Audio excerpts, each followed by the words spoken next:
ராம் ராம், வாழ்க வளமுடன். Voice of காஞ்சி நேயர் அனைவருக்கும் இனிய மாலை வணக்கம். இன்னைக்கு தொண்டு, உண்மையான தொண்டுன்னா எப்படி? பிரதிபலனை எதிர்பார்க்காத இருக்கணும். நீ ஒருத்தருக்கு தானம் பண்ற, தர்மம் பண்ற, ஒருத்தருக்கு உதவி செய்யற அப்படின்னா அவளுக்கு தக்க சமயத்துல இருக்கும். செஞ்சுட்டேன்னா அதை நீ மறந்துடணும். எப்போ உன் கையிலேருந்து அந்த சாமான் அடுத்த வாளுக்கு போயிடுதோ அது இனிமே உன்னோடது இல்லை. சில பேர் அதை நான் கொடுத்தேன்னு சொல்லிட்டே திரிவா. என்னாலதான் அவனுக்கு இந்த வாழ்க்கை, இல்லைன்னா ஏது வாழ்க்கை அப்படின்பா. அவன் அந்த மாதிரி அர்த்தம் கிடையாது அதுக்கு. இவர் சொல்ற ஒரு பெரிய ராஜா நாட்டுக்கு, அவர் பெரிய பக்திமான், தினம் கோவிலுக்கு போவார், புனஸ்காரம் பண்ணுவார், எல்லாரும் நிறைய தானம் தர்மம் பண்ணுவார், யாருக்கு என்ன வேணுமோ கொடுப்பார்.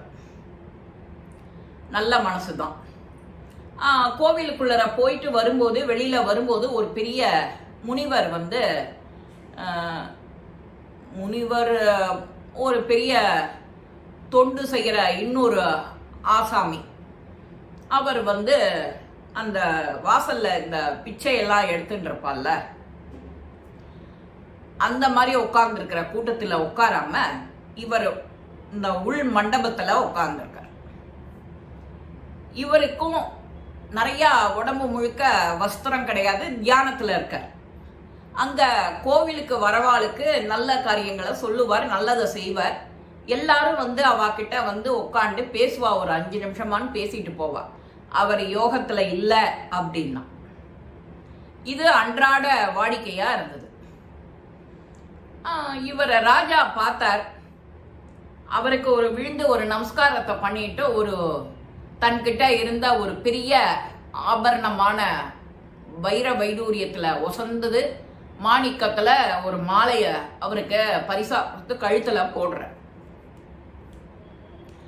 இந்த முனிவருக்கோ குரு மாதிரி இருக்கார், பக்திமானவர். எனக்கு எதுக்கு, எனக்கு இதெல்லாம் தேவையில்லை, ஆடம்பரமே எனக்கு தேவையில்லையே அப்படின்னு அவர் சொல்ற. இல்ல, என்கிட்ட நிறைய இருக்கு, நீங்க யோகத்துல இருக்கேன், நீங்க தான் கழுத்துக்கு ருத்ராட்ச மாலை மாதிரி பெருசா நீங்க தான் போட்டுக்கணும் இதா அப்படின்னு சொல்லிட்டு போட்டுட்டு வர. போட்டுட்டு வந்துட்டு மறுநாளைக்கு இவர் தோட்டத்துல உலாவின்னு இருக்காரு ராஜா. அந்த முனிவர் அந்த மாலைய வேற ஒரு பெண்மணிக்கு கையில கொடுத்துடுறார். அவ கஷ்டத்துல இருக்கா. உண்மையிலேயே இவர் என்ன பண்ணினார், தன்கிட்ட இருக்கிற இந்த மாலைக்கு மதிப்பு கிடையாது, அத யாருக்கு தேவையோ அதை தக்க சமயத்துல உபயோகப்படுத்தினாதானே அவளுக்கு பெருமை அப்படின்னு சொல்லிட்டு தன்கிட்ட இருக்கிற அந்த மணி மாலை, வைர மாலைய அவர்கிட்ட கொடுக்குறார். அந்த பொம்மநாட்டிக்கு கொடுத்த உடனே அவளும் விழுந்து வணங்கி ஆசி வாங்கிக்கிறா. இது கொடுத்துருக்கேளே, என்னோட கஷ்டமெல்லாம் தீர்ந்துடும் அப்படின்னு சந்தோஷமா கோவில்ல இருந்து வெளியில வர.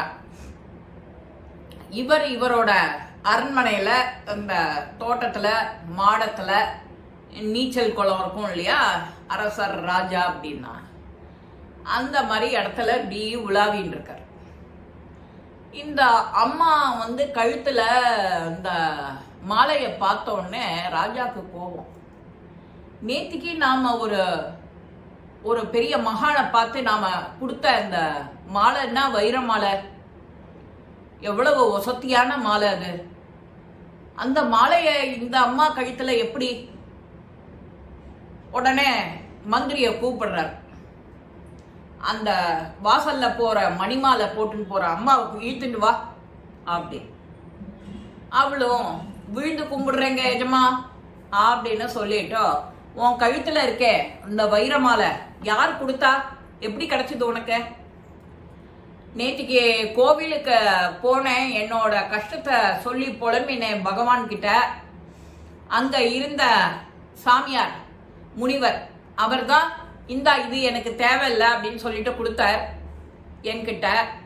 எனக்கு இது என் குடும்பம் நன்னா சந்தோஷமா கடன் இல்லாம இருக்கிறதுக்கு எனக்கு இந்த மாலை உதவி பண்ணோன்னு அவர் கொடுத்தார். அப்படின்னு இந்த அம்மா சொல்றான். நீ வேண்டான்னு சொல்ல வேண்டியது தானே, இது உங்களுக்காக கொடுத்தது, இது உங்ககிட்ட தான் இருக்கணும்னு சொல்ல வேண்டியது தானே அப்படின்னு இவர் திரும்ப கேட்கிறார்.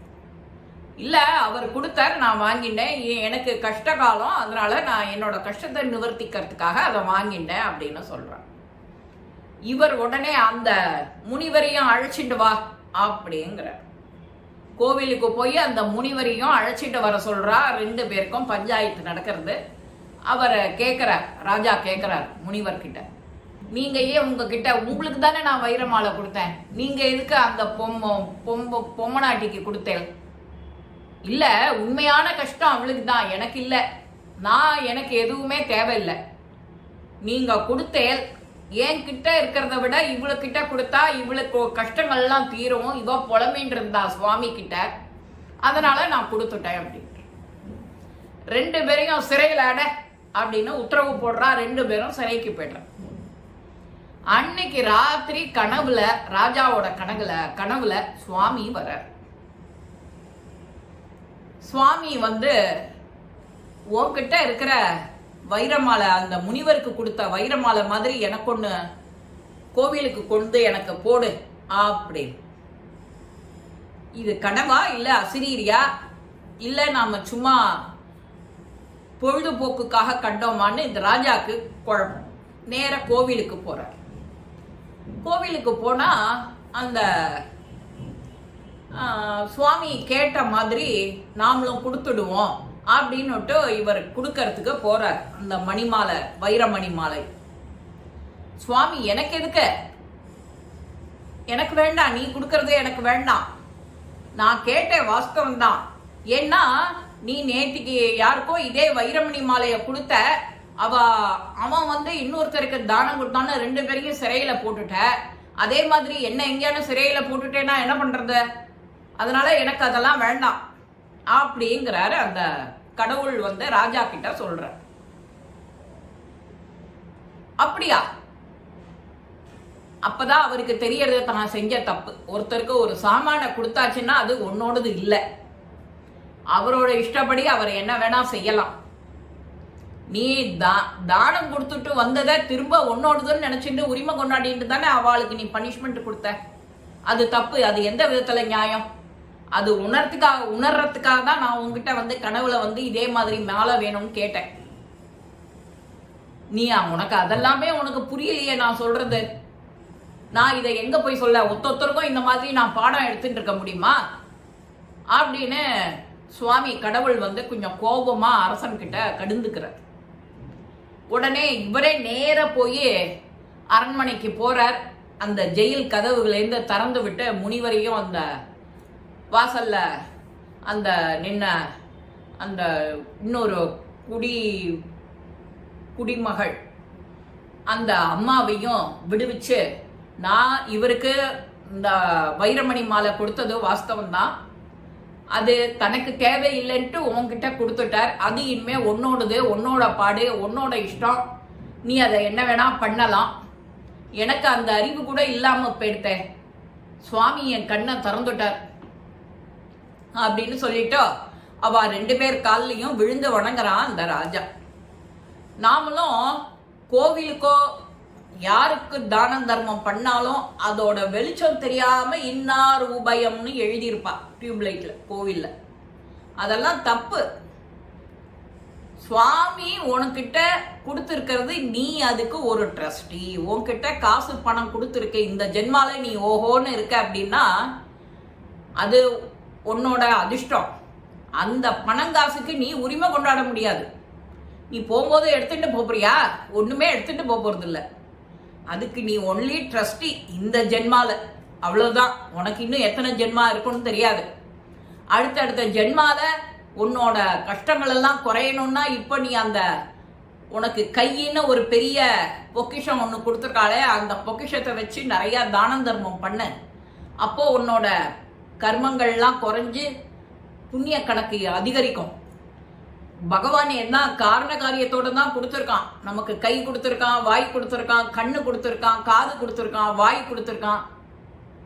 எல்லாம் தெரிஞ்சும் நாம ஏதான தப்பு பண்ணிட்டே இருக்கோம் வாழ்க்கையில. இந்த உண்மையான கை அர்த்தம் என்ன? எல்லாருக்கும் தானம், முடிஞ்ச அளவுக்கு தானம் தர்மம். ஏன் உன்கிட்ட 5 பைசா இருக்கா? ஒத்த பைசா தானம் தர்மத்துக்கு, 2 பைசா உன்னோட ஃபியூச்சருக்கு, அப்புறம் இப்ப இருக்கிற லைஃப்ல செலவு பண்றதுக்கு 2 பைசா.